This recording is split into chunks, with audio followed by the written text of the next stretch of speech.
Ce qui est délicat pour une personne en situation de handicap, on peut le retrouver dans toute forme d'ailleurs de discrimination ethnique, de genre, c'est de se dire, mais dès que j'appartiens pas à une sorte de normalité qui est forcément subjective, il faut que je me plie à cette norme. Donc il faut que je me plie à cette majorité.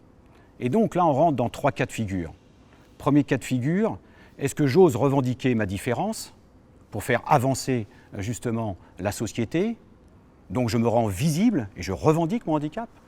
Deuxième possibilité, je reste plutôt dans l'invisibilité sociale. Je n'ose pas aller vers l'autre, je n'ose pas déclarer mon handicap. Là, ça devient vraiment important à être considéré pour une société qui se dit inclusive.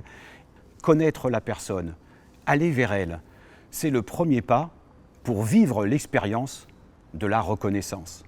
S'il n'y a pas cette connaissance, ce regard également, cet éprouvé émotionnel, ce face-à-face qu'on peut avoir avec ces personnes-là, qu'on ne soit pas justement à distance, qu'on essaye de la comprendre, eh bien je pense qu'on pourra mieux agir derrière.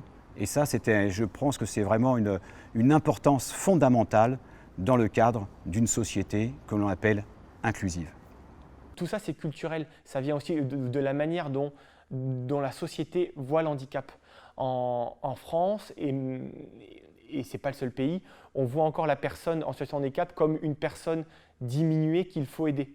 Et tant qu'il n'y a pas cette acceptation-là que l'handicap fait partie de la vie, l'handicap, c'est juste des personnes qui ont des capacités différentes, pas forcément altérées, juste différentes, et bien forcément ça coincera.